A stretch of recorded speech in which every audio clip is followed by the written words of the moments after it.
당신이 오늘 아침 눈을 뜬 이유는 삶이 가치 있어서가 아니라 당신 안에 굶주린 맹수가 당신을 걷어찼기 때문이다.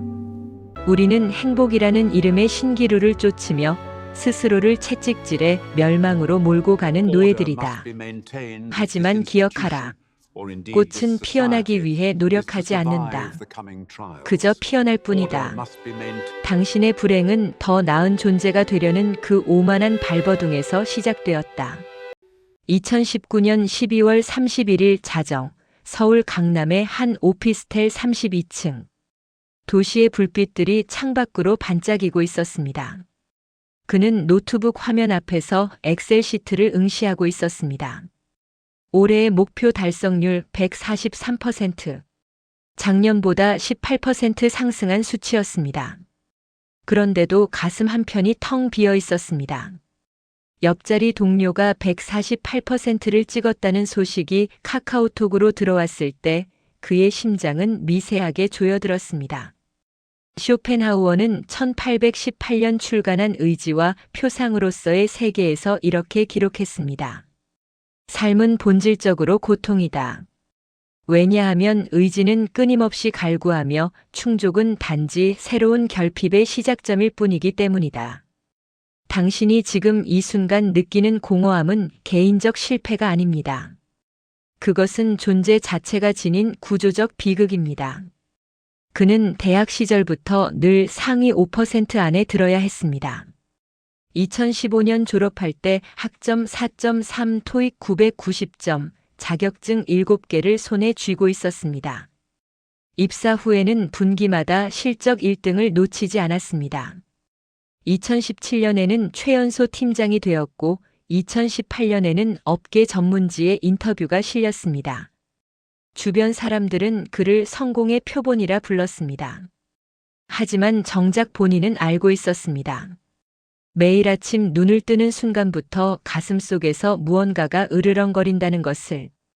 그것은 배고픈 맹수였습니다.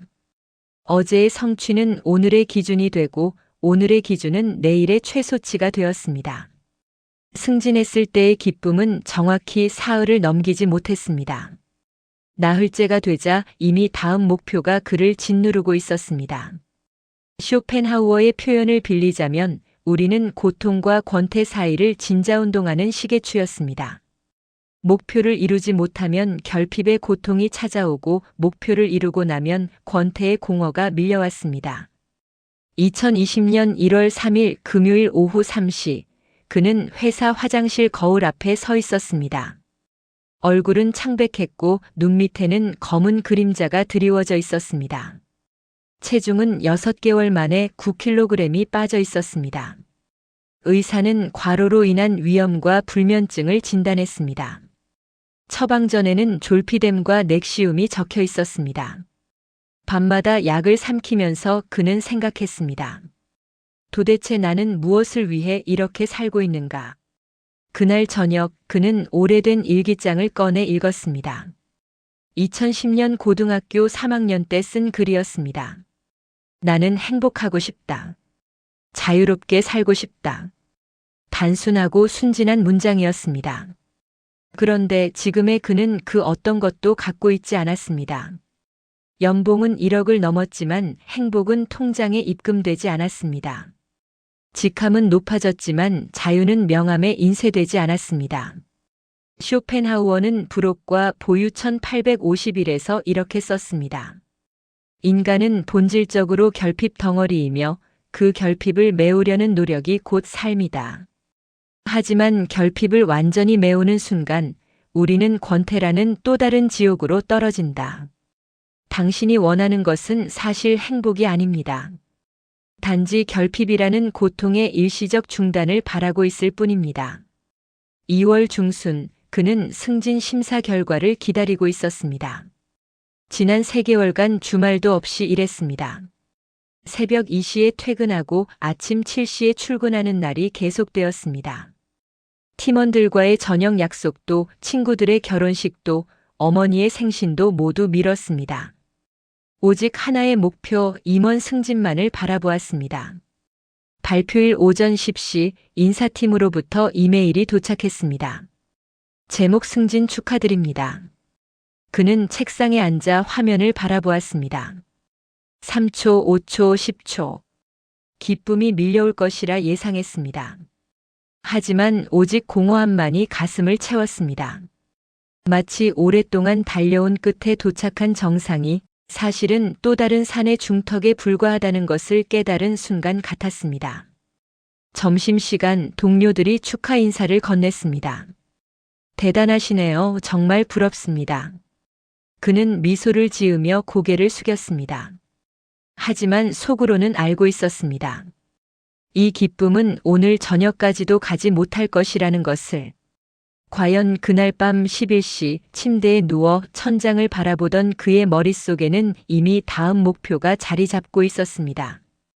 본부장, 그 다음은 이사, 그리고 대표이사. 쇼펜하우어는 이것을 의지의 맹목적 질주라고 불렀습니다. 우리 안에는 이성보다 더 근원적인 힘이 존재합니다. 그것은 바로 살고자 하는 의지, 더 많이 갖고자 하는 의지, 더 높이 올라가고자 하는 의지입니다. 이 의지는 결코 만족을 모릅니다. 왜냐하면 의지의 본성 자체가 끊임없는 갈구이기 때문입니다. 3월 어느 비 오는 월요일 새벽 4시, 그는 사무실 책상에 엎드려 있었습니다. 프레젠테이션 자료를 수정하다가 그만 잠들어 버린 것이었습니다. 눈을 떴을 때 목이 뻐근했고 허리가 욱신거렸습니다. 창밖으로 빗소리가 들렸습니다. 그 순간 문득 깨달았습니다. 나는 대체 언제 행복할 수 있을까? 이 모든 것을 이루고 나면 행복해질 수 있을까? 대답은 명확했습니다. 아니요. 왜냐하면 이 모든 것이라는 목표는 존재하지 않기 때문입니다. 목표는 달성되는 순간 사라지고 그 자리에 새로운 목표가 들어섭니다. 이것이 바로 욕망의 메커니즘입니다. 쇼펜하우어는 이를 영원히 굶주린 맹수에 비유했습니다. 당신이 그 맹수에게 먹이를 던져주면 맹수는 잠시 조용해집니다. 하지만 곧 다시 으르렁거리며 더 많은 것을 요구합니다. 그는 수첩을 꺼내 지난 5년간의 목표 리스트를 펼쳤습니다. 2015년 대기업 입사 달성, 2016년 팀 실적 1위 달성, 2017년 최연소 팀장 달성, 2018년 언론 인터뷰 달성, 2019년 연봉 1억 돌파 달성, 2020년 임원 승진 달성. 모든 것이 체크 표시되어 있었습니다. 그런데도 그는 여전히 공허했습니다. 쇼펜하우어의 통찰은 여기서 빛을 발합니다. 우리가 추구하는 행복은 긍정적 상태가 아니라 단지 고통의 부재일 뿐이다. 당신이 목표를 이루는 순간 느끼는 것은 진정한 기쁨이 아닙니다. 단지 그동안 당신을 괴롭혀온 불안과 조바심이라는 고통이 잠시 멈춘 것뿐입니다. 그리고 그 고요함은 곧 권태라는 또 다른 고통으로 변합니다. 당신의 열정, 당신의 야망, 당신의 끊임없는 노력. 이 모든 것이 사실은 당신을 자유롭게 하는 것이 아니라 더 깊은 감옥으로 몰아넣고 있습니다. 당신은 스스로를 채찍질하며 더 나은 존재가 되려 발버둥칩니다. 하지만 생각해 보십시오. 들판의 꽃은 피어나기 위해 노력하지 않습니다. 그저 계절이 오면 피어날 뿐입니다. 새는 날기 위해 자격증을 따지 않습니다. 그저 날개를 펼칠 뿐입니다. 그렇다면 당신은 왜 이토록 애쓰고 있습니까? 무엇이 당신을 이렇게 채찍질하고 있습니까? 그것은 바로 당신 안에 굶주린 맹수, 살고자 하는 맹목적 의지입니다. 그 의지는 당신에게 속삭입니다. 아직 부족해, 더 높이 올라가야 해, 더 많이 가져야 해. 그리고 당신은 그 목소리에 복종하며 스스로를 소진시킵니다. 쇼펜하우어는 말합니다. 삶은 결핍과 충족 사이를 오가는 시계추다. 결핍일 때 우리는 고통스럽고 충족되면 권태롭다. 진정한 행복은 이 둘 사이 어디에도 존재하지 않는다. 이것이 바로 인간 존재의 비극입니다. 우리는 행복을 찾아 평생을 헤매지만 행복이라는 것은 애초에 도달할 수 있는 목적지가 아닙니다. 단지 고통의 일시적 중단, 그 착각된 순간일 뿐입니다. 당신이 오늘 아침 눈을 뜬 이유는 삶이 가치 있어서가 아닙니다. 당신 안에 굶주린 맹수가 당신을 걷어찼기 때문입니다. 그 맹수는 결코 만족을 모르며 당신이 쓰러질 때까지 당신을 몰아갈 것입니다. 이것이 의지의 지배이며 욕망이라는 형벌입니다. 박 PD의 잔잔한 철학과 함께 하시고 계십니다. 2020년 4월 17일 금요일 저녁 9시 그는 회사 탈의실 거울 앞에 서 있었습니다. 임원 명함을 받은 지 2달째였습니다. 명함에는 전략기획본부 상무이사라는 직함이 선명하게 인쇄되어 있었습니다. 그런데 거울 속 얼굴이 낯설었습니다. 분명 자신의 얼굴인데 마치 타인을 보는 것 같았습니다. 눈가의 주름, 굳어진 표정, 어디선가 본 듯한 차갑고 피곤한 눈빛. 쇼펜하우어는 1844년 개정판 의지와 표상으로서의 세계 두 권에서 이렇게 썼습니다. 세계는 나의 표상이다. 이것은 모든 살아있는 존재에게 적용되는 진리이지만 오직 인간만이 이를 반성적 의식으로 끌어올릴 수 있다. 당신이 보는 세상, 당신이 믿는 당신 자신, 이 모든 것은 사실 당신의 의식이 만들어낸 표상, 즉 이미지에 불과합니다. 그날 밤 집에 돌아와 서재에 앉았습니다. 책장에는 자기계발서 73권이 꽂혀 있었습니다. 성공하는 사람들의 7가지 습관, 타이탄의 도구들, 린 스타트업, 그릿. 모두 밑줄과 형광펜으로 가득했습니다. 벽에는 상장 12개가 걸려 있었습니다.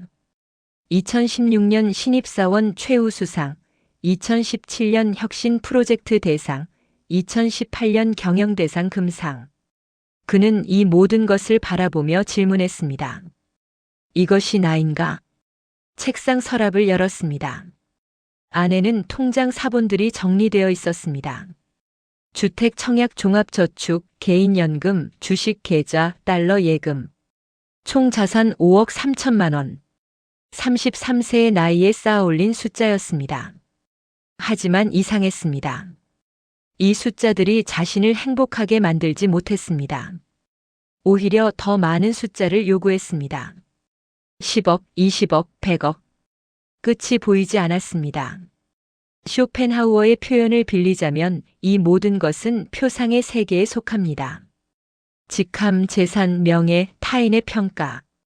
이것들은 객관적 실제가 아닙니다. 단지 우리의 의식이 구성해낸 현상일 뿐입니다. 문제는 우리가 이 현상을 실제라고 착각하며 그것을 위해 진짜 자신을 희생한다는 것입니다. 4월 23일 목요일 오후 2시, 그는 정기 건강검진을 받았습니다. 혈압 145에 92, 경계성 고혈압. 간 수치 상승, 지방간 소견. 의사는 말했습니다. 스트레스 관리가 필요합니다. 운동하시고 충분히 쉬세요. 그는 고개를 끄덕였지만 속으로는 비웃었습니다. 쉬다니. 지금 쉬면 뒤처집니다. 경쟁자들이 앞서갑니다. 진료실을 나와 복도를 걷는데 문득 깨달았습니다. 나는 대체 누구와 경쟁하고 있는가? 동기들, 후배들, 업계 사람들, 아니면 내 안에 또 다른 나? 쇼펜하우어는 여록과 보유 1851에서 지적합니다. 우리가 타인과 비교하며 느끼는 우월감이나 열등감은 사실 우리 자신의 의식이 만들어낸 환영이다. 타인은 객관적으로 존재하지 않는다. 오직 내가 지각한 타인의 이미지만이 존재할 뿐이다. 5월 2일 토요일 오전 대학 동창회가 있었습니다. 15명이 모였습니다. 한 명은 의사가 되었고 한 명은 로펌 변호사, 3명은 스타트업을 운영했습니다. 대화는 자연스럽게 근황 자랑으로 흘러갔습니다. 우리 회사 밸류에이션이 500억 찍었어. 나는 작년에 강남에 아파트 샀지. 애가 영재원에 붙었거든. 그도 말했습니다. 나는 올해 임원 됐어. 상무이사. 순간 테이블이 조용해졌습니다. 부러워하는 눈빛들. 그는 그 시선들 속에서 묘한 만족감을 느꼈습니다. 하지만 집에 돌아오는 택시 안에서 그 만족감은 역겨움으로 변했습니다. 나는 왜 타인의 부러움을 먹고 사는가? 왜 그들의 눈빛이 필요한가? 쇼펜하우어는 날카롭게 지적합니다. 우리의 행복 중 대부분은 타인이 우리를 어떻게 보는가에 달려 있다. 이것이 인간의 가장 큰 어리석음이다. 왜냐하면 타인의 평가란 우리 머릿속에 있는 표상에 불과하며 그것은 우리 자신의 불안이 투사된 허상이기 때문이다. 5월 중순 회사에서 새로운 프로젝트가 시작되었습니다. 차세대 디지털 전환 과제. 예산 300억 원. 그가 총괄 책임자로 임명되었습니다. 첫 회의에서 CEO가 말했습니다. 이 프로젝트의 성공이 우리 회사의 미래를 결정합니다. 상무님을 믿습니다. 회의가 끝나고 그는 화장실에 들어가 세면대에 손을 짚었습니다. 가슴이 두근거렸습니다. 흥분이 아니라 공포였습니다. 거울을 봤습니다. 거울 속의 남자가 물었습니다. 너는 정말 이것을 원하는가? 아니면 이것을 원해야 한다고 믿도록 길들여진 것인가? 그는 대답할 수 없었습니다. 초등학교 때부터 그는 1등을 해야 했습니다. 부모님이 원했고 선생님이 칭찬했고 친구들이 부러워했습니다. 중학교, 고등학교, 대학교, 회사. 늘 더 높은 곳을 향해 달렸습니다. 그런데 이제 와서 묻습니다. 이것이 정말 내가 원한 것이었는가? 쇼펜하우어는 의지와 표상으로서의 세계 세권에서 설명합니다. 개인은 자신이 자유롭게 선택한다고 믿지만 사실 그의 모든 행동은 의지라는 맹목적 힘에 의해 결정된다. 우리가 나라고 부르는 것은 사실 의지가 자신을 표현하기 위해 사용하는 도구에 불과하다. 5월 28일 목요일 새벽 3시, 그는 프로젝트 기획안을 작성하다가 손을 멈췄습니다. 파워포인트 슬라이드 67장. 전략, 로드맵, 예산안, 조직도. 완벽했습니다. 하지만 무엇을 위한 완벽인가? 주주들의 만족? CEO의 칭찬? 자신의 다음 승진? 아니면 단지 유능한 임원이라는 타인의 평가? 책상 서랍에서 오래된 사진 한 장을 꺼냈습니다. 2005년 여름 고등학교 2학년 때 찍은 사진이었습니다. 해변에서 친구들과 웃고 있는 자신의 모습. 그때 그는 무엇을 원했을까? 단지 친구들과 놀고 음악을 듣고 만화책을 보는 것. 그것으로 충분했습니다. 그런데 언제부터 그의 욕망은 이렇게 복잡해졌을까? 쇼펜하우어의 통찰이 스며듭니다. 우리는 사회가 만들어 놓은 가치 체계를 내면화하고 그것을 자신의 진정한 욕망이라고 착각한다. 부, 명예, 권력, 이 모든 것은 객관적 가치가 아니다. 단지 집단적 망상, 공유된 환영일 뿐이다. 6월 첫째 주 그는 정신과를 찾았습니다. 불면증이 심해졌기 때문입니다. 의사는 물었습니다. 요즘 스트레스가 많으신가요? 그는 대답했습니다.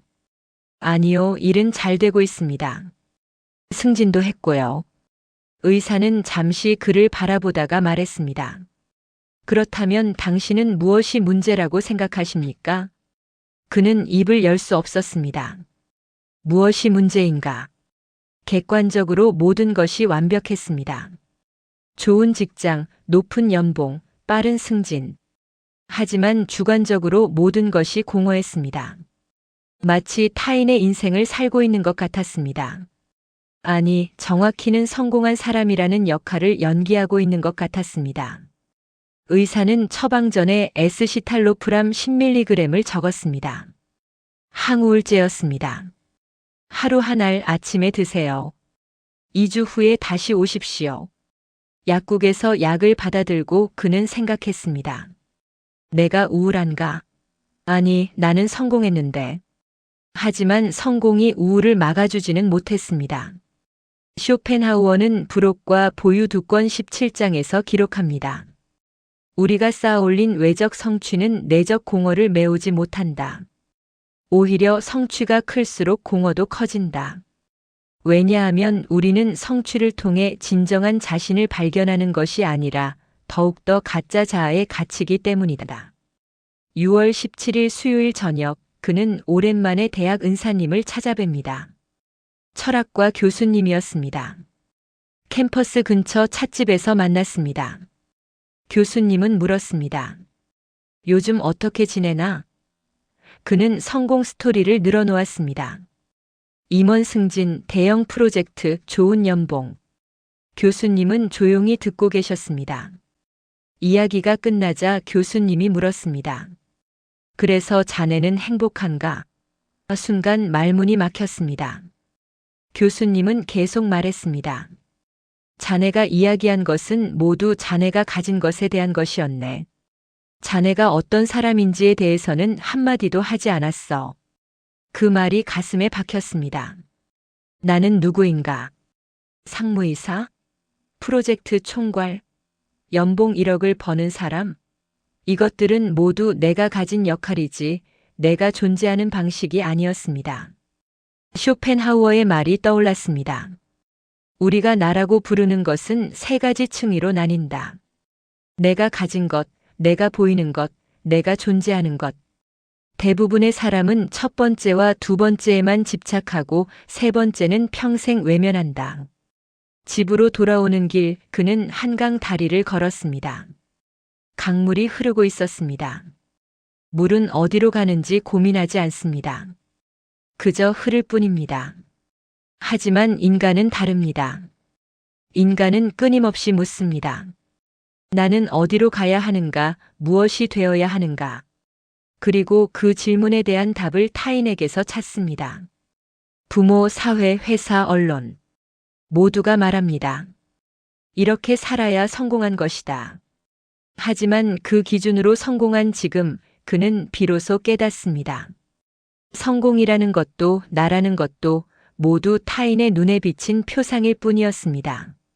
진짜 나는 어디에 있는가? 직함을 벗겨내고 통장 잔고를 지우고 타인의 평가를 제거하면 무엇이 남는가? 쇼펜하우어는 답합니다. 그때 비로소 당신은 맹목적 의지와 마주하게 된다. 그것은 이름도 형태도 목적도 없는 순수한 힘이다. 그것이 진정한 당신이다. 그리고 그것은 당신만의 것이 아니라 모든 존재가 공유하는 우주적 의지다. 당신이 거울 앞에 섰을 때 느끼는 낯설, 그것은 착각이 아닙니다. 당신이 평생 쌓아온 나라는 것이 사실은 세상이 만들어 놓은 무대 위의 소품에 불과하다는 진실을 직감하고 있기 때문입니다. 이제 그 소품을 내려놓을 때입니다. 박 PD의 잔잔한 철학을 시청하고 계십니다. 2020년 7월 3일 금요일 오전 11시 그는 CEO 앞에 사표를 놓았습니다. 정확히는 휴직원이었습니다. 6개월간의 안식년. CEO는 서류를 보며 물었습니다. 무슨 문제라도 있나? 프로젝트는 잘 되고 있지 않나? 그는 대답했습니다. 잘 되고 있습니다. 그래서 쉬어야 할 것 같습니다. CEO는 이해할 수 없다는 표정이었습니다. 당연했습니다. 성공의 정점에서 내려온다는 것은 이 세계의 문법으로는 설명되지 않았습니다. 하지만 그는 알고 있었습니다. 더 높이 올라가면 더 깊이 추락할 것이라는 것을. 쇼펜하우어는 의지와 표상으로서의 세계 내권에서 말합니다. 지혜로운 자는 의지의 명령을 거부하는 법을 배운다. 상승을 멈추는 것, 그것이 진정한 용기다. 7월 15일 수요일, 그는 강원도 홍천의 작은 한옥 펜션에 도착했습니다. 산 중턱에 자리 잡은 곳이었습니다. 방 하나, 마루 하나, 작은 마당. 가져온 짐은 캐리어 하나뿐이었습니다. 옷 몇 벌, 세면도구, 그리고 책 5권. 쇼펜하우어의 의지와 표상으로서의 세계, 장자의 장자, 에픽테토스의 엔케이리디온, 마르쿠스 아우렐리우스의 명상록, 그리고 법정 스님의 무소유. 첫날 밤 그는 마루에 앉아 산을 바라봤습니다. 도시의 불빛은 보이지 않았습니다. 오직 어둠과 별빛뿐이었습니다. 귀뚜라미 소리가 들렸습니다. 15년 만에 듣는 소리였습니다. 서울에서는 자동차 소리, 지하철 소리, 사람들의 발소리만 들렸습니다. 하지만 여기는 달랐습니다. 자연의 리듬이 흐르고 있었습니다. 장자는 제물론 편에서 이렇게 썼습니다. 천지는 만물과 함께 살아가고 만물은 나와 하나다. 이미 하나인데 무슨 말이 필요한가? 그는 이 문장을 수없이 읽었지만 이해하지 못했습니다. 하지만 지금 어둠 속에서 산과 바람과 별을 바라보며 조금씩 느껴졌습니다. 나와 저것들이 분리되어 있지 않다는 것이. 7월 20일 월요일 새벽 5시 그는 새소리에 눈을 떴습니다. 알람 없이 깨는 것은 얼마만인가. 서울에서는 매일 오전 6시 30분 알람이 울렸고 그는 피곤한 몸을 억지로 일으켰습니다. 하지만 여기서는 몸이 스스로 깨어났습니다. 창문을 열자 차가운 공기가 들어왔습니다. 안개가 사너리를 감싸고 있었습니다. 쇼펜하우어는 여록과 보유 한 권 5장에서 기록합니다. 자연 속에서 인간은 의지의 폭압에서 잠시 해방된다. 왜냐하면 자연은 목적을 향해 달리지 않기 때문이다. 나무는 더 큰 나무가 되려고 애쓰지 않는다. 단지 자라날 뿐이다. 강물은 바다에 빨리 도착하려고 서두르지 않는다. 단지 흐를 뿐이다. 그날부터 그는 루틴을 만들었습니다. 새벽 5시 기상 산책 1시간, 아침 식사, 독서 2시간, 점심 식사, 낮잠, 명상 1시간, 저녁 산책, 저녁 식사, 독서, 취침. 처음에는 이상했습니다. 아무것도 성취하지 않는 하루. 이메일도 회의도 보고서도 없는 하루. 하지만 며칠이 지나자 이상함은 평온으로 바뀌었습니다. 7월 28일 화요일 오후 그는 뒷산을 오르고 있었습니다. 가파른 길이었습니다. 땀이 흘렀고 숨이 찼습니다. 하지만 멈추지 않았습니다. 한 걸음 또 한 걸음. 정상이 보이지 않았지만 그것이 중요하지 않았습니다. 목표는 정상이 아니라 걷는 것 자체였습니다. 30분쯤 걸었을까 큰 바위가 나타났습니다. 그는 바위에 앉아 숨을 고르며 계곡을 내려다봤습니다. 물소리가 들렸습니다. 바람이 나뭇잎을 흔들었습니다. 그 순간 묘한 깨달음이 찾아왔습니다. 이 산, 이 바위, 이 바람, 이 모든 것은 아무것도 원하지 않는다는 것. 그저 존재할 뿐이라는 것. 장자는 대종사편에서 말합니다. 진이는 삶을 기뻐하지도 않고 죽음을 싫어하지도 않는다. 나아감을 기쁘게 여기지 않고 물러남을 꺼리지 않는다. 호련히 왔다가 호련히 갈 뿐이다. 이것이 바로 안명, 운명을 편안히 받아들이는 것이었습니다. 8월 첫째 주 비가 내렸습니다. 3일 동안 계속되는 장마였습니다. 서울에 있었다면 우산을 쓰고 지하철을 타고 회사로 향했을 것입니다. 비를 피할 대상으로 여겼을 것입니다. 하지만 여기서 그는 마루에 앉아 빗소리를 들었습니다. 처마에서 떨어지는 물줄기를 바라봤습니다. 비는 피할 대상이 아니라 받아들일 자연이었습니다. 쇼펜하우어는 의지와 표상으로서의 세계 4권 54절에서 설명합니다. 운명에 저항하는 것은 불가능하다. 왜냐하면 운명이란 의지가 스스로를 펼쳐나가는 방식이기 때문이다. 지혜로운 자는 운명과 싸우지 않는다. 대신 운명을 관조하며 그 속에서 의지의 본성을 파악한다. 8월 10일 월요일 휴대폰이 울렸습니다. 회사 후배였습니다. 상무님, 프로젝트에 문제가 생겼습니다. 클라이언트가 요구사항을 바꿨는데 대응 방안을 논의해야 합니다. 예전에 그라면 즉시 노트북을 켜고 화상회의에 참여했을 것입니다. 하지만 지금은 달랐습니다. 그는 대답했습니다. 내가 없어도 자네들이 충분히 해결할 수 있을 거야. 나를 믿는 만큼 자네들을 믿네. 전화를 끊고 그는 생각했습니다. 나는 정말로 필요한 존재였을까? 아니면 스스로를 필요하다고 착각하며 모든 것을 통제하려 했던 것은 아닐까?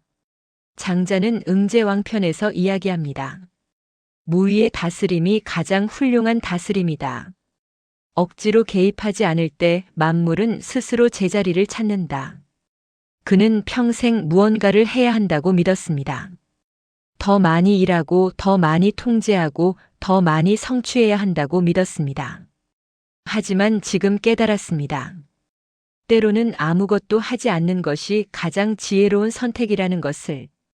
8월 20일 목요일 저녁, 그는 마당에서 별을 보고 있었습니다. 은하수가 보였습니다. 서울에서는 결코 볼 수 없는 광경이었습니다. 수천억 개의 별들. 그중 하나가 태양이고 그 주변을 도는 작은 행성이 지구였습니다. 그리고 그 지구 위에 70억 인간 중 하나가 자신이었습니다. 쇼펜하우어는 불옥과 보유 두 권 12장에서 씁니다. 우주적 관점에서 보면 개인의 성공과 실패는 아무런 의미가 없다. 왜냐하면 개인은 우주적 의지가 잠시 자신을 표현하는 통로일 뿐이기 때문이다. 별이 빛나고 사라지듯 우리도 잠시 존재했다가 사라질 뿐이다. 그 말이 예전에는 허무하게 들렸습니다. 하지만 지금은 위안이 되었습니다. 나의 성공도 나의 실패도 사실은 그렇게 중요하지 않다는 것. 우주는 나의 승진을 축하하지 않고 나의 좌절을 슬퍼하지 않는다는 것. 그저 흘러갈 뿐이라는 것. 그리고 그 흐름에 나를 맡기는 것. 그것이 바로 안명이었습니다. 8월 마지막 주 그는 장자의 한 구절을 필사하고 있었습니다. 물은 다투지 않으면서도 모든 것을 이긴다. 낮은 곳으로 흐르기 때문이다. 물은 바위를 만나면 돌아갑니다. 골짜기를 만나면 채웁니다. 막히면 고입니다. 하지만 결국 바다에 도착합니다. 서두르지 않고 억지로 밀어붙이지 않고 그저 자연의 이치를 따를 뿐입니다. 그는 자신의 지난 15년을 돌아봤습니다. 늘 바위를 정면으로 들이받았습니다. 막히면 더 세게 밀어붙였습니다. 빠른 것이 좋은 것이라 믿었습니다. 하지만 그 결과는 상처뿐이었습니다. 지금 그는 배우고 있었습니다. 돌아가는 법을, 기다리는 법을, 흐르는 법을. 9월 초 폭우가 내렸습니다. 천둥이 치고 번개가 번쩍였습니다. 바람이 창문을 흔들었습니다. 서울에 있었다면 불안했을 것입니다. 하지만 지금은 평온했습니다. 폭풍도 자연의 일부였습니다. 거부할 것이 아니라 받아들일 현상이었습니다. 쇼펜하우어는 말합니다. 고통을 피하려는 것이 고통의 원인이다. 고통을 받아들일 때 고통은 더 이상 고통이 아니게 된다. 그는 평생 고통을 피하려 했습니다. 실패를 두려워하고 평가를 무서워하고 거절을 견디지 못했습니다. 하지만 지금 깨달았습니다. 고통은 피할 대상이 아니라 삶의 일부라는 것을. 비가 내리듯 고통도 찾아오고 해가 뜨듯 고통도 지나간다는 것을. 9월 15일 화요일 그는 펜션 주인 할머니와 차를 마셨습니다. 80세의 할머니는 이 산에서 평생을 사셨습니다. 힘든 적 없으셨어요? 그가 물었습니다. 할머니는 웃으셨습니다. 힘들지.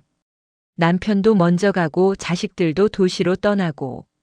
하지만 산은 늘 여기 있더라고. 봄이 오면 꽃이 피고 여름이 오면 초록이 우거지고 가을이 오면 단풍이 들고 겨울이 오면 눈이 내리고. 그걸 보면 위안이 돼. 장자는 추수편에서 이야기합니다. 사계절은 순환하고 만물은 변화한다. 슬퍼할 것도 기뻐할 것도 없다. 단지 그 순환 속에 몸을 맡기면 될 뿐이다. 할머니는 철학책을 읽지 않았지만 삶을 통해 이 진리를 체득하셨습니다. 그리고 그는 수많은 책을 읽고 나서야 겨우 이 단순한 진리에 가까워지고 있었습니다. 9월 말 휴직 기간이 반을 넘었습니다. 그는 거울을 봤습니다. 얼굴이 달라져 있었습니다. 주름은 여전했지만 표정이 부드러워졌습니다. 눈빛이 달라졌습니다. 예전의 날카로움 대신 고요함이 자리 잡았습니다. 체중은 5kg이 늘었지만 마음은 가벼워졌습니다. 쇼펜하우어는 최종적으로 말합니다. 의지를 부정하는 것은 삶을 부정하는 것이 아니다. 오히려 맹목적 갈구로부터 해방되어 진정한 삶을 시작하는 것이다. 그는 이제 이해했습니다. 안명이란 체념이 아니라는 것을, 포기가 아니라는 것을, 오히려 가장 능동적인 선택이라는 것을, 운명의 강물을 거스르지 않고 그 흐름에 온몸을 맡기는 것. 그것이 진정한 자유였습니다. 폭풍의 눈은 가장 고요합니다. 세상이 아무리 요동쳐도 그 중심은 흔들리지 않습니다. 그는 이제 그 중심으로 걸어 들어가고 있었습니다. 박 PD의 잔잔한 철학입니다. 2020년 10월 7일 수요일 오전, 그는 숲길을 걷고 있었습니다. 단풍이 물들기 시작했습니다. 빨강, 주황, 노랑. 나뭇잎들이 바람에 흔들리며 햇빛을 반사했습니다. 그는 걸음을 멈추고 한 그루 단풍나무 앞에 섰습니다. 5분, 10분, 15분. 그저 바라볼 뿐이었습니다. 아무런 생각도 판단도 분석도 하지 않았습니다. 쇼펜하우어는 의지와 표상으로서의 세계 세권 34절에서 기록합니다. 예술적 관조의 상태에서 우리는 더 이상 개별적 주체가 아니다. 우리는 순수한 인식 주체, 의지 없는 눈이 된다. 이때 비로소 사물은 그 자체로 우리에게 현현한다. 그 단풍나무는 더 이상 단풍나무가 아니었습니다. 그것은 색, 형태, 빛, 움직임 그 자체였습니다. 그 순간 묘한 일이 벌어졌습니다. 나와 나무 사이의 경계가 흐릿해졌습니다. 관찰자와 관찰 대상의 구분이 사라졌습니다. 오직 관찰이라는 행위만이 존재했습니다. 시간도 멈춘 것 같았습니다. 과거의 후회도 미래의 불안도 사라졌습니다. 오직 지금 이 순간, 이 빛, 이 색만이 존재했습니다. 10월 12일 월요일 저녁, 그는 펜션 마루에 앉아 첼로 음악을 듣고 있었습니다. 바흐의 무반주 첼로 모음곡 1번 지장조. 예전에는 음악을 들으며 일을 했습니다. 배경음악이었습니다. 하지만 지금은 달랐습니다. 눈을 감고 오직 소리에만 집중했습니다. 현이 울리는 떨림, 활이 스치는 마찰음, 음이 공기를 가르며 퍼져나가는 파동. 쇼펜하우어는 의지와 표상으로서의 세계 세권 52절에서 말합니다. 음악은 다른 예술과 다르다. 음악은 표상의 세계를 모사하지 않는다. 음악은 의지 그 자체를 직접적으로 표현한다. 따라서 음악을 듣는 것은 우주의 본질과 직접 소통하는 것이다. 첼로의 낮은 음이 그의 가슴을 진동시켰습니다. 그것은 단순한 청각 자극이 아니었습니다. 마치 우주 전체가 울리는 것 같았습니다. 음악이 끝났을 때 그는 눈을 떴습니다. 뺨에 눈물이 흐르고 있었습니다. 슬퍼서도 기뻐서도 아니었습니다. 단지 감동이었습니다. 아름다움 앞에서 느끼는 이름 붙일 수 없는 전율이었습니다. 그 순간 그는 깨달았습니다. 지난 33년간 자신은 진정으로 무언가를 경험한 적이 없었다는 것을, 늘 목적을 위한 수단으로만 세상을 대했다는 것을. 10월 17일 토요일 오후 비가 내렸습니다. 가을비였습니다. 그는 우산도 쓰지 않고 마당에 나갔습니다. 빗방울이 얼굴에 떨어졌습니다. 차가웠습니다. 하지만 불쾌하지 않았습니다. 손바닥을 펼쳐 빗방울을 받았습니다. 각각의 물방울이 손바닥에 닿는 감촉. 그것을 느꼈습니다. 판단하지 않고 평가하지 않고 그저 느꼈습니다. 장자는 지락편에서 이야기합니다. 지인은 거울과 같다. 오는 것을 보내지 않고 가는 것을 붙들지 않는다. 응하되 머물지 않는다. 그러므로 만물을 이기면서도 상처받지 않는다. 비는 왔다가 갑니다. 그는 비를 맞이했다가 보냈습니다. 집착하지 않았습니다. 그저 경험했을 뿐입니다. 10월 22일 목요일 새벽 4시, 그는 잠에서 깼습니다. 다시 자려고 했지만 잠이 오지 않았습니다. 예전 같았으면 불안했을 것입니다. 내일 피곤하면 어쩌나 건강에 나쁜데. 하지만 지금은 그냥 일어났습니다. 창문을 열고 밤하늘을 봤습니다. 보름달이 떠 있었습니다. 달빛이 산을 비추고 있었습니다. 은은한 푸른빛이었습니다. 그는 마루에 앉아 그 광경을 바라봤습니다. 1시간, 2시간. 생각이 떠올랐다가 사라졌습니다. 회사 일, 동료들, 프로젝트. 하지만 그는 그 생각들을 붙잡지 않았습니다. 구름이 지나가듯 그냥 지나가게 두었습니다. 쇼펜하우어는 부록과 보유 두 권 19장에서 씁니다. 무아의 상태에서 우리는 개별적 자아의 감옥에서 해방된다. 더 이상 나의 고통, 나의 욕망, 나의 목표가 없다. 오직 순수한 인식만이 존재한다. 이것이 바로 성자와 천재가 경험하는 상태다. 그는 성자도 천재도 아니었습니다. 하지만 이 순간만큼은 그 경험에 가까워진 것 같았습니다. 10월 말 그는 그림을 그리기 시작했습니다. 평생 그림을 그려본 적이 없었습니다. 미술 시간에도 늘 최하점을 받았습니다. 하지만 지금은 평가가 중요하지 않았습니다. 잘 그리려는 의도도 없었습니다. 단지 붓을 움직이고 물감이 종이에 번지는 것을 지켜볼 뿐이었습니다. 첫 그림은 산이었습니다. 정확히는 산이라고 부르기 어려운 것이었습니다. 몇 개의 선과 색 얼룩. 하지만 그것을 그리는 동안 그는 완전히 몰입했습니다. 손의 움직임, 붓의 감촉, 색의 조화. 그것에만 집중했습니다. 나는 사라지고 오직 그리기만 남았습니다. 쇼펜하우어는 말합니다. 예술 창작과 감상의 순간 우리는 의지의 지배에서 벗어난다. 더 이상 무언가를 원하는 주체가 아니다. 단지 세계를 비추는 거울이 된다. 그림을 다 그리고 나자 이상한 평온이 찾아왔습니다. 성취감도 실망감도 아니었습니다. 그저 고요함이었습니다. 11월 초 단풍이 절정에 이르렀습니다. 그는 매일 같은 산책로를 걸었습니다. 하지만 매일 다른 풍경이었습니다. 어제 노랬던 잎이 오늘은 빨개졌습니다. 어제 붙어 있던 잎이 오늘은 떨어졌습니다. 변화를 지켜봤습니다. 슬퍼하지도 아쉬워하지도 않았습니다. 그저 변화 그 자체를 관조했습니다. 장자는 추수편에서 말합니다. 만물은 변화한다. 변화를 슬퍼하는 것은 어리석다. 왜냐하면 변화 자체가 만물의 본성이기 때문이다. 떨어진 낙엽을 집어들었습니다. 마른 잎이었습니다.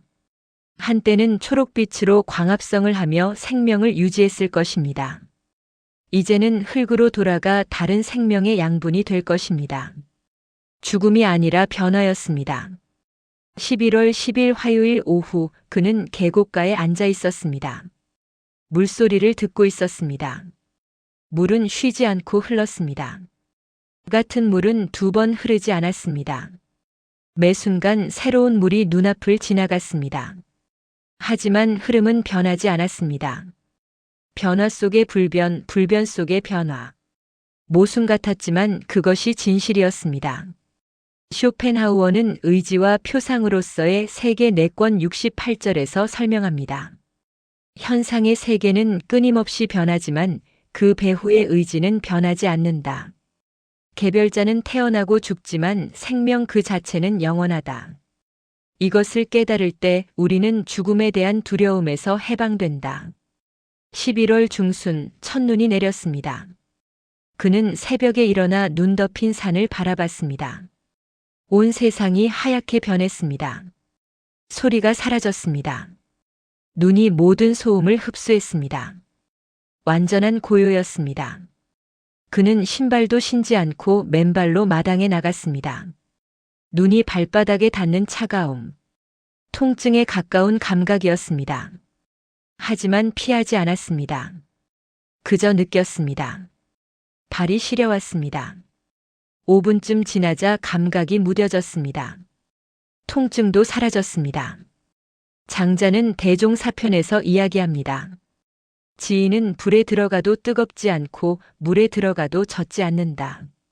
이는 신체가 변한 것이 아니라 마음이 집착하지 않기 때문이다.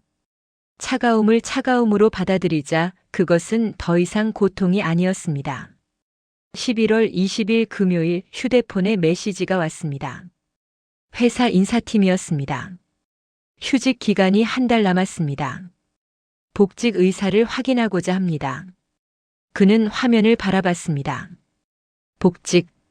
다시 서울로, 다시 회사로, 다시 그 삶으로. 예전 같았으면 즉시 답장을 보냈을 것입니다.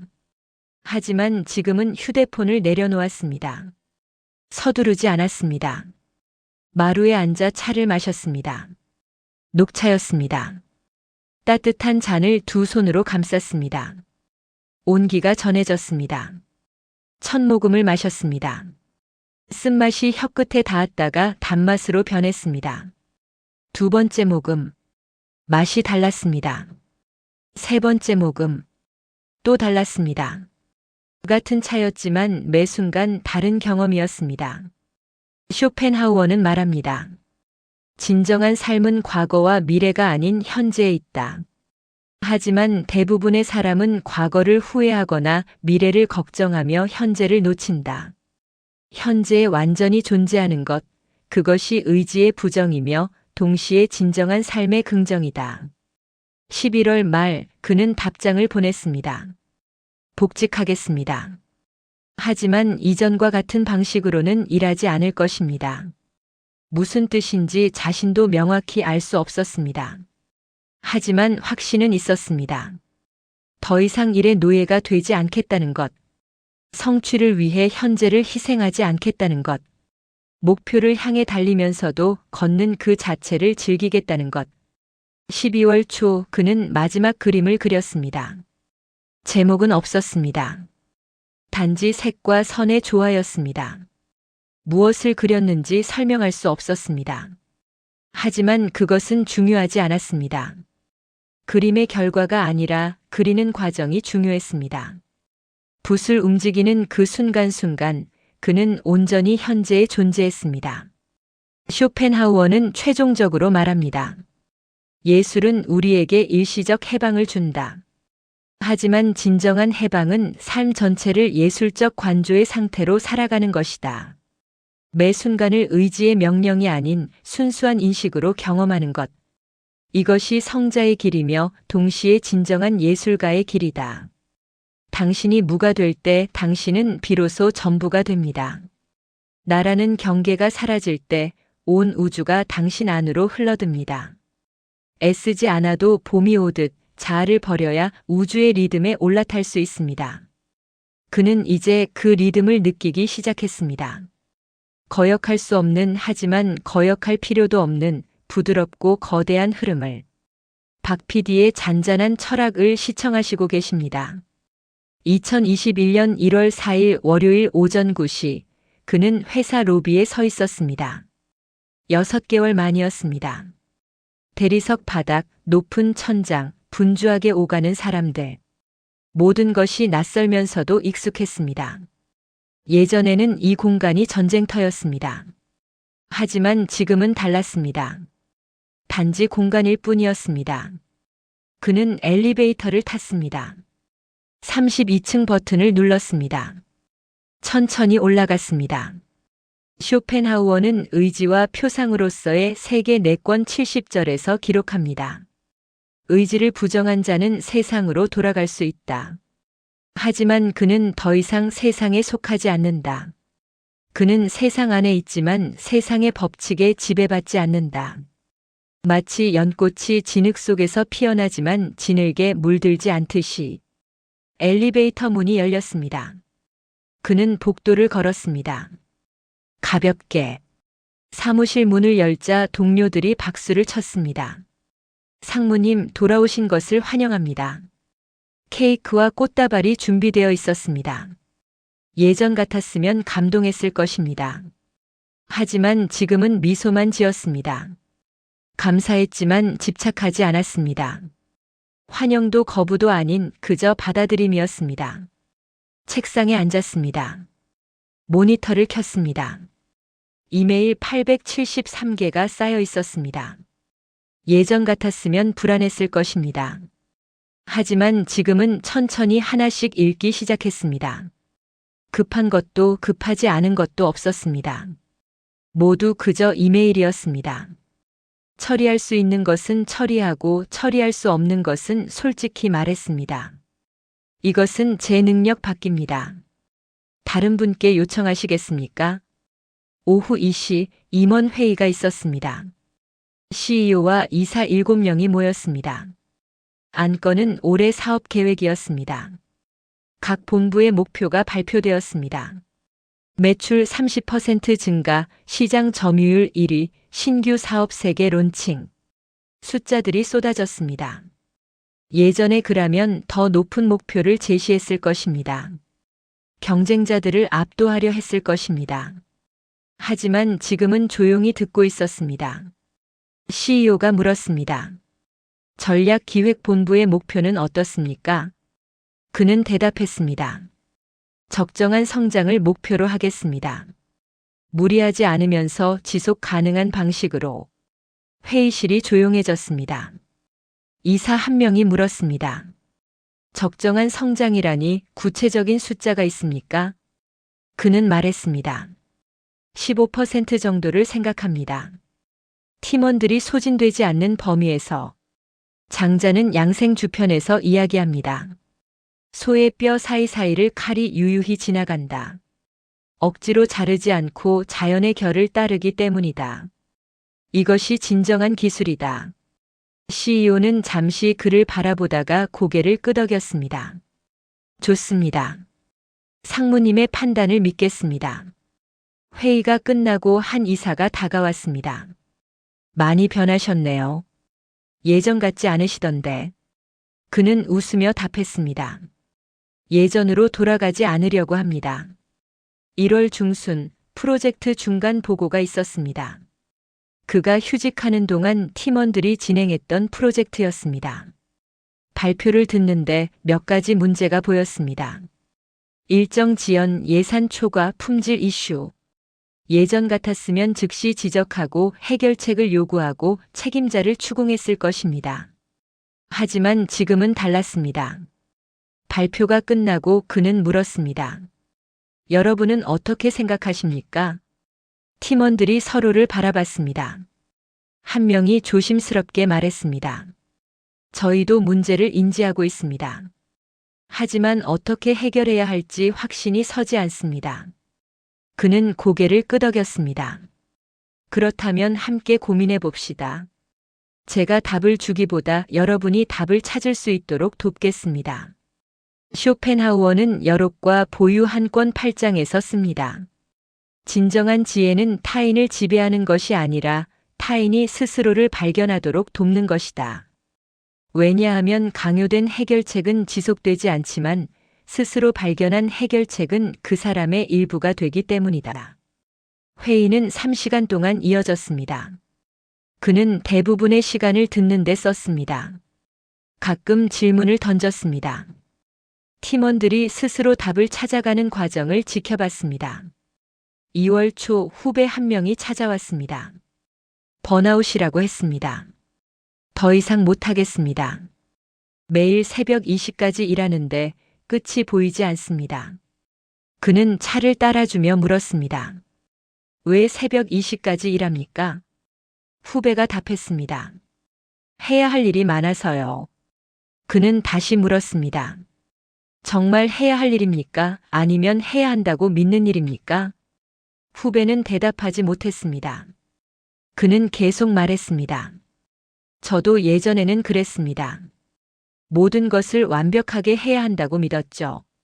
하지만 완벽은 존재하지 않습니다. 오직 적정함만이 존재합니다. 80%의 완성도로 제 시간에 끝내는 것이 100%의 완성도를 위해 자신을 파괴하는 것보다 낫습니다. 장자는 발생편에서 말합니다. 활을 쏘는 자가 상을 걸면 긴장하고 금을 걸면 떨리고 목숨을 걸면 미친다. 기술은 같지만 걸린 것이 클수록 마음은 흔들린다. 밖을 중시하면 안이 서툴러진다.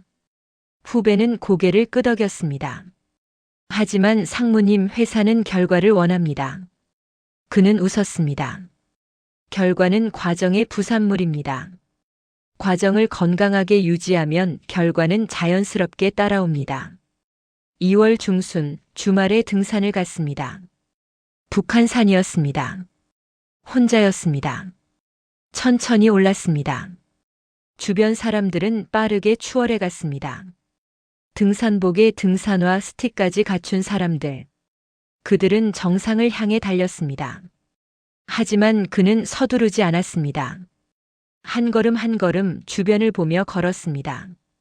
나무, 바위, 새소리, 바람. 이 시간 만에 정상에 도착했습니다. 서울이 내려다 보였습니다. 빌딩들, 도로들, 사람들. 저 아래 어딘가에 그가 15년간 일했던 회사가 있었습니다. 저곳에서 그는 성공을 위해 달렸습니다. 하지만 지금 여기서 보니 모든 것이 작아 보였습니다. 중요하지 않다는 뜻이 아니었습니다. 단지 전체의 일부라는 것이었습니다. 쇼펜하우어는 부록과 보유 두 권 14장에서 기록합니다. 거리를 두고 보면 우리를 괴롭히던 문제들이 작아진다. 이것은 착각이 아니다. 오히려 이것이 진실에 가까운 관점이다. 우리가 문제에 너무 가까이 있을 때 우리는 그것에 압도당한다. 하지만 한 걸음 물러서면 그것은 전체 풍경의 일부일 뿐임을 알게 된다. 하산하는 길 한 등산객이 헐떡이며 올라오고 있었습니다. 60대쯤 되어 보이는 남자였습니다. 그는 멈춰 서서 물었습니다. 괜찮으십니까? 남자가 답했습니다. 괜찮습니다. 정상까지 얼마나 남았습니까? 그는 말했습니다. 30분 정도입니다. 하지만 천천히 가셔도 됩니다. 정상은 도망가지 않습니다. 남자가 웃었습니다. 그렇네요. 감사합니다. 그 짧은 대화에서 그는 깨달았습니다. 우리는 늘 도착을 서두릅니다. 정상, 성공, 목표. 하지만 그것들은 도망가지 않습니다. 오히려 서두르는 과정에서 우리가 놓치는 것들이 더 많습니다. 길가의 풍경, 함께 걷는 사람들, 숨 쉬는 이 순간. 3월 초 회사에서 인사이동이 있었습니다. 그에게 승진 제안이 들어왔습니다. 전무이사. 하지만 그는 거절했습니다. CEO가 물었습니다. 왜입니까? 능력도 있고 자격도 충분합니다.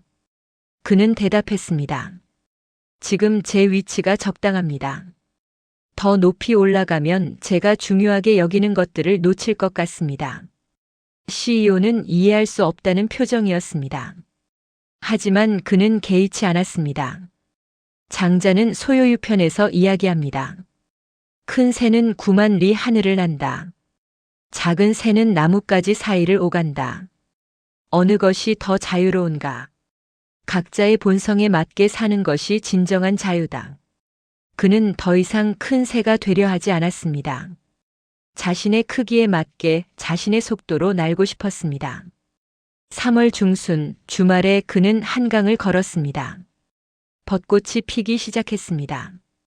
연분홍빛 꽃잎들. 사람들이 사진을 찍고 있었습니다. 그도 멈춰 서서 벚꽃을 바라봤습니다. 사진은 찍지 않았습니다. 단지 봤습니다. 10분, 15분. 바람이 불자 꽃잎 몇 개가 떨어졌습니다. 땅에 닿았다가 다시 바람에 날렸습니다. 쇼펜하우어는 말합니다. 아름다움은 소유할 수 없다. 오직 경험할 수 있을 뿐이다. 그리고 진정한 경험은 집착 없는 관조에서 온다. 그는 벚꽃을 소유하려 하지 않았습니다. 사진으로, 기억으로, 어떤 형태로든. 단지 이 순간 여기서 보고 있었습니다. 그것으로 충분했습니다. 4월 초 1년 전 그를 진료했던 정신과 의사와 다시 만났습니다. 정기 검진이었습니다. 의사가 물었습니다. 어떻게 지내셨습니까? 그는 대답했습니다. 괜찮습니다. 의사는 차트를 보며 말했습니다. 약을 끊으신 지 3개월이 되었네요. 불면증은 어떻습니까? 그는 말했습니다. 가끔 잠이 안 올 때가 있습니다. 하지만 괜찮습니다. 억지로 자려 하지 않습니다. 의사가 미소를 지었습니다. 많이 좋아지셨네요. 1년 전과는 완전히 다른 사람 같습니다. 그는 고개를 끄덕였습니다. 다른 사람이 된 게 아니라 원래의 저를 찾은 것 같습니다. 의사는 잠시 그를 바라보다가 말했습니다. 그것이 진정한 치유입니다. 증상을 없애는 것이 아니라 자신과 화해하는 것. 4월 중순 대학 은사님을 다시 찾아뵙습니다. 1년 만이었습니다. 교수님은 그를 보자마자 말했습니다. 눈빛이 달라졌네. 그는 웃었습니다. 많은 일이 있었습니다. 차를 마시며 그는 지난 1년의 이야기를 했습니다. 번아웃, 휴직, 산속 생활, 그리고 복직. 교수님은 조용히 듣고 계셨습니다. 이야기가 끝나자 교수님이 물었습니다. 그래서 자네는 이제 행복한가? 그는 잠시 생각했습니다. 행복. 그 단어가 예전과 다르게 들렸습니다. 예전에는 행복을 성취의 결과라고 생각했습니다. 하지만 지금은 알았습니다. 행복은 상태가 아니라 태도라는 것을. 그는 대답했습니다. 행복하다고 말하기는 어렵습니다. 여전히 어려운 일도 있고 힘든 순간도 있습니다. 하지만 평온합니다.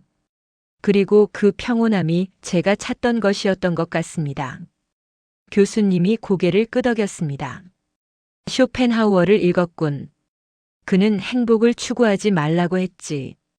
대신 고통을 최소화하고 평온을 유지하라고. 4월 말 회사에서 신입사원 멘토링 프로그램이 시작되었습니다. 그는 3명의 신입사원을 맡았습니다. 첫 미팅에서 한 신입사원이 물었습니다. 성공하려면 어떻게 해야 합니까? 예전에 그라면 목표 설정, 시간 관리, 성과 관리를 이야기했을 것입니다.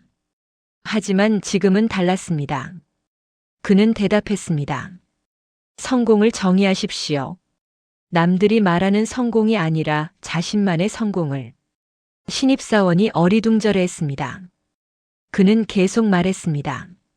저는 15년간 남들이 말하는 성공을 쫓았습니다. 그리고 그것을 이뤘습니다. 하지만 행복하지 않았습니다. 왜냐하면 그것은 제 성공이 아니었기 때문입니다. 장자는 지락편에서 말합니다. 세상 사람들은 명예를 귀하게 여기고 몸을 가볍게 여긴다. 어리석도다. 명예는 몸의 부속물인데 부속물을 위해 본체를 해친다.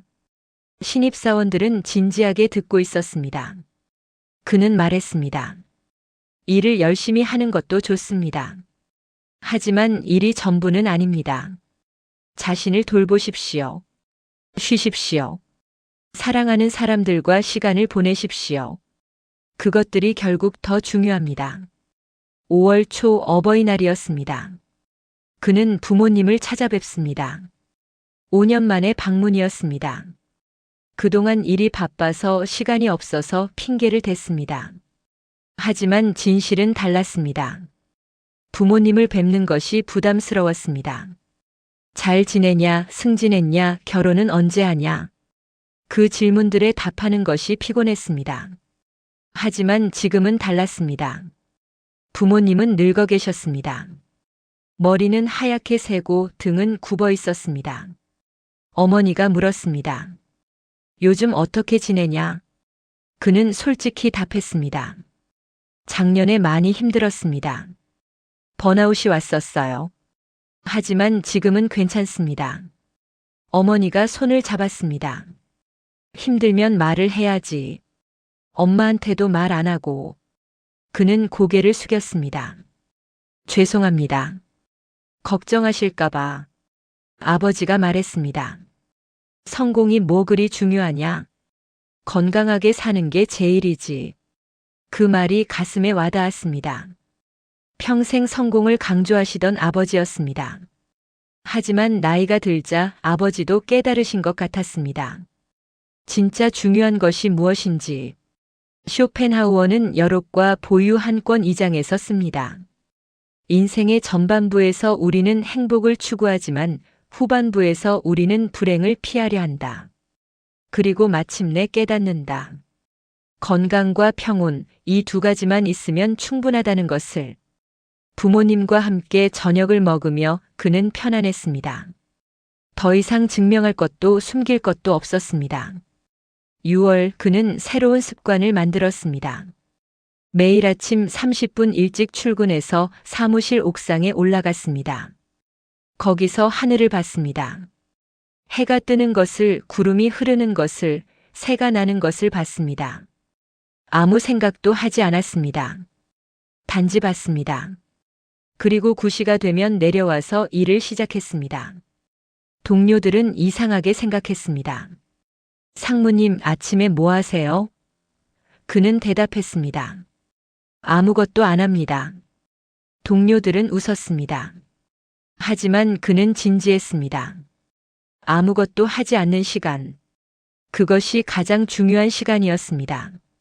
그 시간이 하루를 지탱했습니다. 장자는 인간 세편에서 말합니다. 쓸모없음이 진정한 쓸모다. 큰 나무는 쓸모가 없어 베이지 않는다. 그래서 천수를 누린다. 아무것도 하지 않는 시간은 쓸모없어 보였습니다.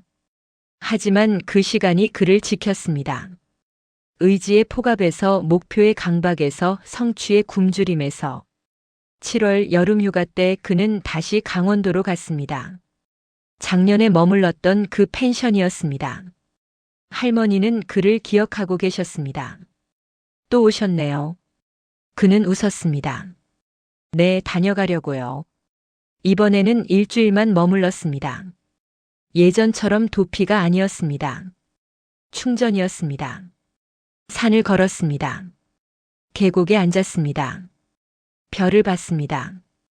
예전처럼 깨달음을 찾으려 하지 않았습니다. 단지 쉬었습니다. 그리고 깨달았습니다. 쉼 그 자체가 깨달음이라는 것을, 애쓰지 않는 것이 진정한 노력이라는 것을. 8월 회사로 돌아왔습니다. 일상이 계속되었습니다. 회의, 보고서, 이메일. 하지만 그는 흔들리지 않았습니다. 일은 일일 뿐이었습니다. 인생의 전부가 아니었습니다. 일과 후에는 책을 읽었습니다. 주말에는 산책을 했습니다. 한 달에 한 번은 부모님을 찾아뵙습니다. 친구들을 만났습니다. 그냥 살았습니다. 쇼펜하우어는 최종적으로 말합니다. 살고자 하는 의지를 완전히 부정한 자에게 남는 것은 무이다. 하지만 그 무는 텅 빈 것이 아니라 충만한 고요다. 모든 갈망이 사라진 평화, 모든 욕망이 잠든 자유, 그것이 바로 열반이며 진정한 구원이다. 지금 그대로의 당신은 이미 실패한 것이 아닙니다. 이미 완성된 비극입니다. 그 비극을 사랑하십시오. 승리할 필요가 없습니다. 이미 존재한다는 사실만으로 당신은 우주의 의지를 수행하고 있기 때문입니다. 이제 무거운 짐을 내려놓고 당신 안에 진짜 나, 즉 아무것도 원하지 않는 고요한 심연과 악수하십시오. 그것이 안명이며 고통의 끝입니다. 그것이 소유유이며 자유로운 논이름입니다. 그는 이제 인생이라는 무대에서 내려와 무대 전체를 조망하는 관객이 되었습니다. 아니, 관객조차 아니었습니다. 단지 흐르는 구름, 피어나는 꽃, 떨어지는 낙엽과 같은 자연의 일부였습니다. 그리고 그것으로 충분했습니다. 완성된 폐허 위를 그는 가볍게 산책하고 있었습니다.